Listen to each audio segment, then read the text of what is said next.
Right now, let's move on. We felt that we hadn't really previously invested in the people that are at the coalface every day dealing with, you know, the day-to-day running of the business. If you want them together... And looked at what their needs were in terms of being more efficient in the jobs that they do, motivating their staff. We decided to do a skills gap analysis across the business, predominantly looking at our management teams. Sorry. From an HR perspective as well, we felt that there were a number of issues that possibly came to our door a little bit too early, and if we gave the managers the training that they needed, they then could deal with quite a number of the day-to-day issues themselves. I'm always keen to learn and develop the skills that I already have.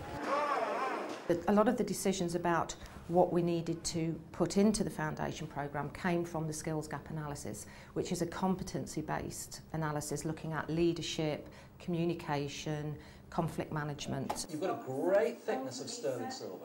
I did feel I needed a little bit of guidance and support, appraisal techniques, handling difficult people, that sort of thing. We had never really given our management teams business planning in a formal way. Business planning, strategic thinking. We talked about what happens next. Part of the learning that we did was what everybody does.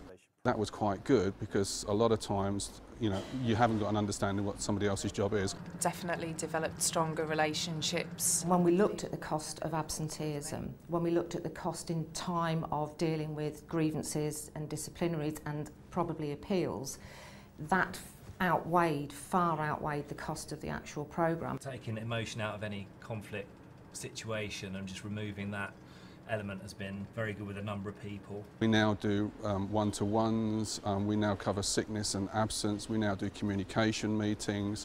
We've been able to look at the number of disciplinaries we're now getting, as well as grievances, and they have dropped dramatically.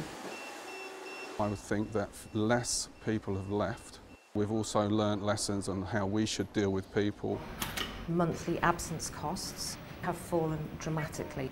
The things that aren't so easy to measure, but we have noticed, is the cross-functional working.